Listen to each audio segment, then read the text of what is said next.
Well, the modern world is incredibly complicated. There are challenges, and then there are also incredible opportunities that we want to be able to capitalise on. So this is what I'm seeing in the community that I work with and in the science that I continue to invest in, and I wonder if I can get a show of hands which ones feel relevant to you.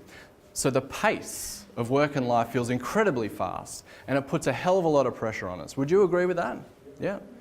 And whilst this can be incredibly exhilarating and there for us to capitalise on, how exciting is it that the pace of work and life is fast, and the pressure that can actually get us to bring out our performance in ways that we didn't know was possible can be incredibly rewarding. But when we're not managing this effectively and looking after our well-being as we push ourselves hard, what can happen? We can suffer, we can feel stress, we can get distressed, and our mental health and physical health can suffer. What about this? Constant juggling act. I'm a new father and I know just how challenging it is to have your personal life, your professional life and your social life, and the different priorities and to-do list items that you need to manage. How to get that working well is incredibly difficult. Does anyone relate to that? Yeah.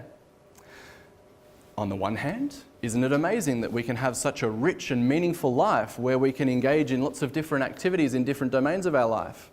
And on the other hand, how crazy can it get when we're actually overcommitted with our schedules? And finally, being overstimulated and overloaded, the fact that we are constantly consuming content, information, media, we're constantly connected to digital devices, it is disrupting the way we perform. It is getting in the way of our ability to sustain optimal well-being. But on the other side, any answer that we might ever want is right at our fingertips, around the clock. So there are potential upsides, but we actually need to have the discipline when our technology is hooking us in. We need to be mindful to make sure that we're looking after ourselves as well as capitalising on these opportunities for optimal performance. That's up to us. So what does this look like? Well, we all know that we want to move from a position of low performance through to a position of high performance.